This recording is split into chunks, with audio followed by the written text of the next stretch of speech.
दत्तात्रय कृष्ण सांडू 1905 साली घेतलेली जमीन आणि काका महाराजांनी दिलेलं की हे पुढे प्रतिमुंबई होणार आहे असं त्या नेण्यांच्या त्या चरित्रामध्ये आहे हा सगळा भाग.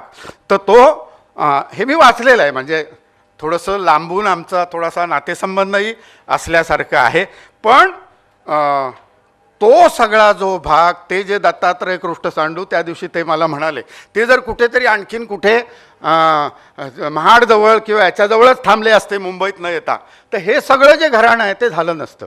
म्हणजे तो बाळाजी विश्वनाथ पेशवा आहे त्या शिवराम महादेव परांजप्यांनी लिहिलेला आहे बघा की हा बाळाजी विश्वनाथ पेशवा हा जर पेणे करून त्या तिकडे सातारच्या छत्रपतींकडे न जाता तो जर तिथेच राहिला असता श्रीवर्धनच्या तिथे तर कुठेतरी रुद्र एकादशण्या वगैरे करत तो दक्षिणात पांतू म्हणत राहिला असता असं ते शिवराम महादेव परांजप्यांनी वक्रोक्तीमध्ये लिहिलेलं आहे. तुम्हाला सांगतो हे सगळं जे तुम्हाला एक मोठा असा आणि अष्टावधानी मी पाडगावकरांबद्दलचा काल परवा कार्यक्रम झाला काशीनाथ घाणेकरच्या तिथे मी म्हटलं की एक संबंध पानोपानी शुभशकुनांच्या कोमलवल्या रेषा लिहिणारे पाडगावकर आणि उदासबोध किंवा वात्रटिका लिहिणारे पाडगावकर तर काही दिवसांनी हे पाडगावकर एक होते का पाच होते अशा पद्धतीचं म्हटलं पुढे भविष्यात आलं.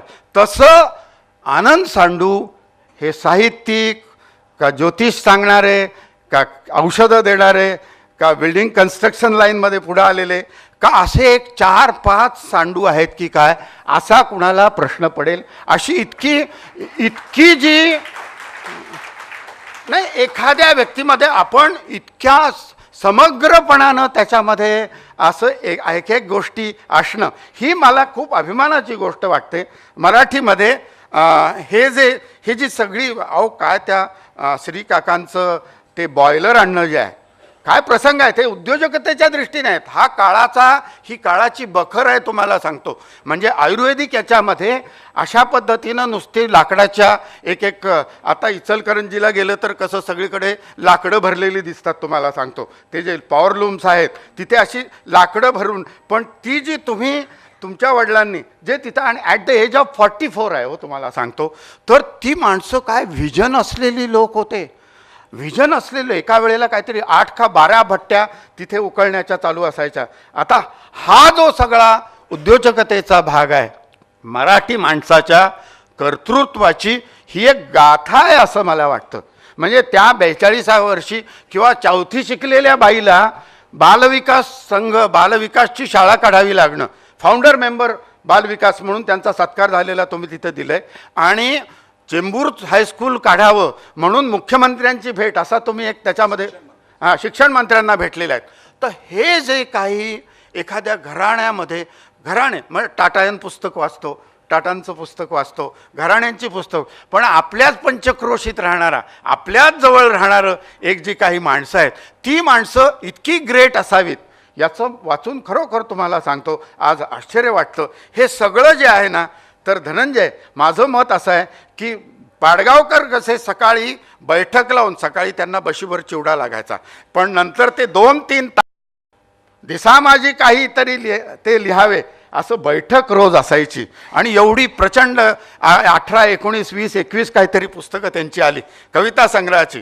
ते तर मला एकदा म्हणाले कसलं पारितोषिकन काय म्हणे या पाडगावकराला 1,20,000 दर वर्षाला मानधन हे रॉयल्टी मिळते म्हणून. ती जी ताकद होती ना तुमच्यामध्ये आनंद सांडू तुमचा खरा पिंड हा सीएचा नाही तुमचा पिंड हा साहित्यिकाचा पिंड आहे. तुम्हाला सांगतो कवीचा पिंड आहे तुमचा.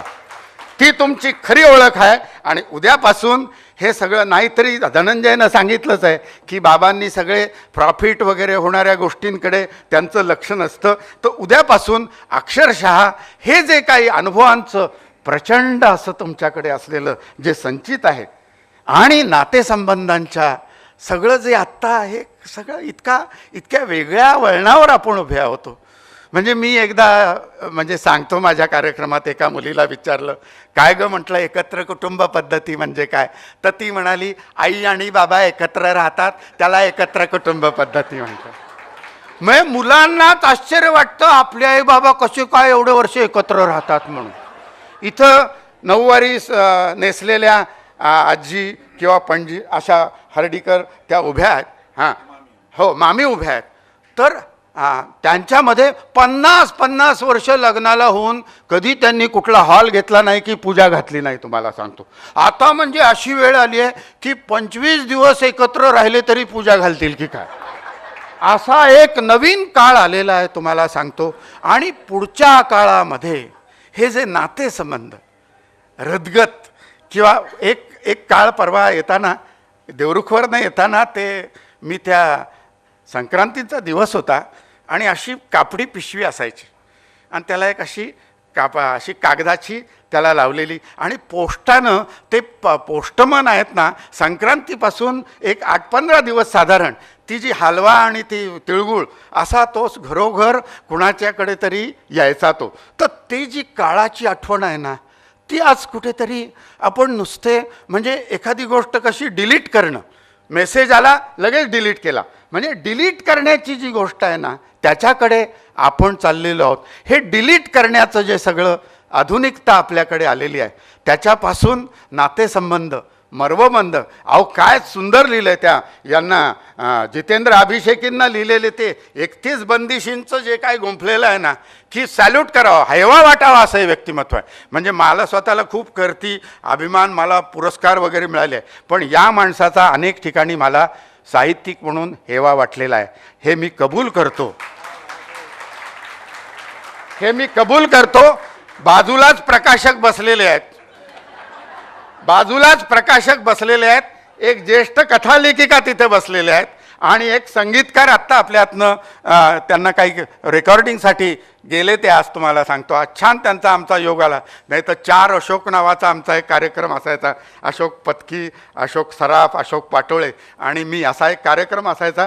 तर त्या सगळ्या ह्याच्यामध्ये प्रकाशक तिथे मध्ये बसलेत अगदी मधोमध.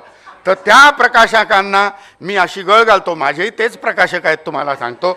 आनंद सांडूंकडनं इथून पुढे एक छानपैकी जे असं आत्मचरित्रात्मक किंवा चरित्रात्मक अशा पद्धतीचं एक छानसं पुस्तक मराठीच्या सारस्वताच्या दरबारामध्ये झालं पाहिजे. याच्यामध्ये खूप खूप काही लहान मुलांच्या या मी जी आत्ता फूल कसे झाले कविता वाचली त्याच्यावरून या माणसाच्या कवित्वाची, या माणसाच्या एका सृजनाची किंवा प्रतिभेची ओळख तुम्हाला झाली असेल. त्याला मी माझ्यातर्फे शुभेच्छा देतो. आणि पुढचा जो काळ आहे तो मराठी वाङ्मय, मराठी श्रोता तुमची वाट पाहतोय. तुमच्या इतका जगप्रवास केलेला साहित्यिक माझ्या मते तरी फार क्वचित कुणी असेल.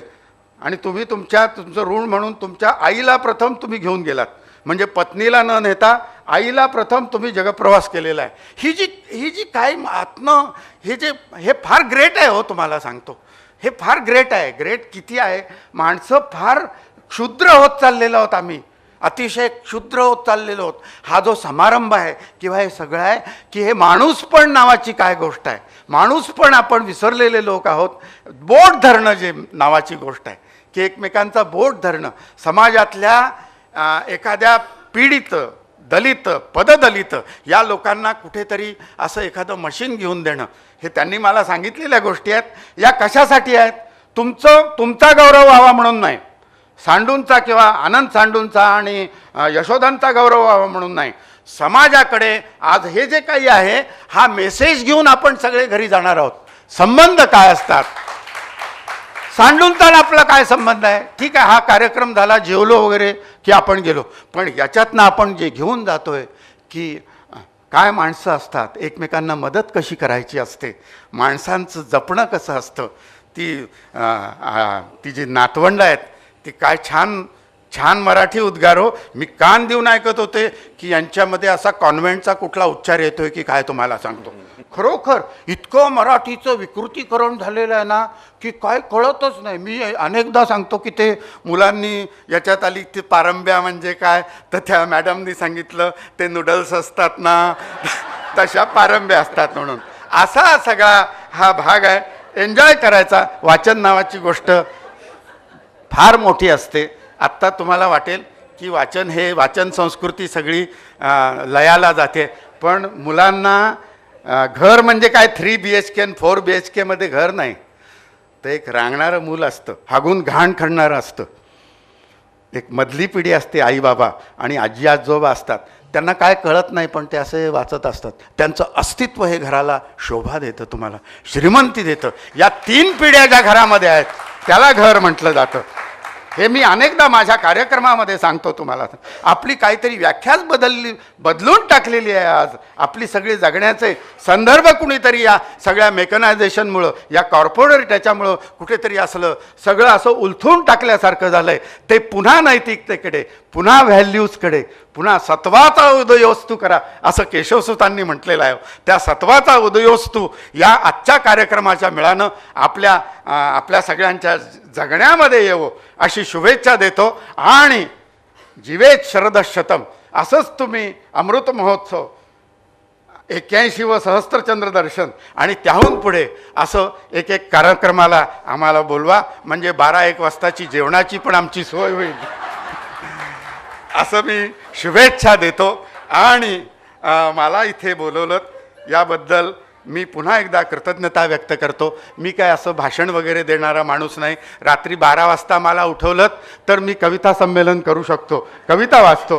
पण हे जे मराठीपण आहे त्याचं तुम्ही जे काही जोपासलेलं आहे, देशीपण ज्याला म्हणतात, मी जो आत्ता तो मलकापूरचा, म्हणजे त्यांच्यात संगम काय आहे की खाली त्या सांडुतिवऱ्याचे तुम्हाला सांगतो आणि धोपेश्वर वगैरे हे सगळं खाली आहे आणि थोडं वर आलं की लगेच ते मलकापूर आहे. तर आजोळ आणि तुमचं मूळ हे, तर यामध्ये एक देश आणि कोकण याचा एक सुरेख संगम झालेला आहे तुमच्यामध्ये.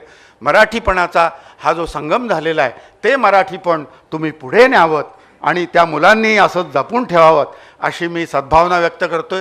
मला असं नेहमी मागून एक दोरी बांधलेली असते, म्हणजे असं आता बास म्हणून. तर तसं मी आमच्या मुली मात्र मला आमच्या मुलीचंच रचलेलं आहे. मी जे सांगतो ना की अशोक नायगावकर आमुचे फादर आलिया भोगासी असावे सादर म्हणून, असं माझ्या मुलीचं हे मी सांगतो. ज्या मुलीनं असं माझ्या प्रज्ञानं लिहिलेलं आहे तुम्हाला सांगतो.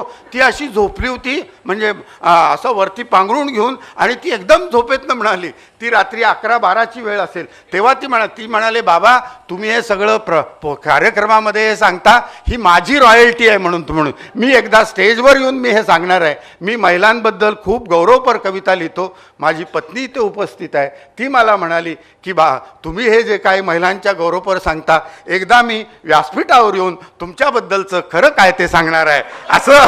तर तेव्हा मी वेळीच थांबतो. धन्यवाद.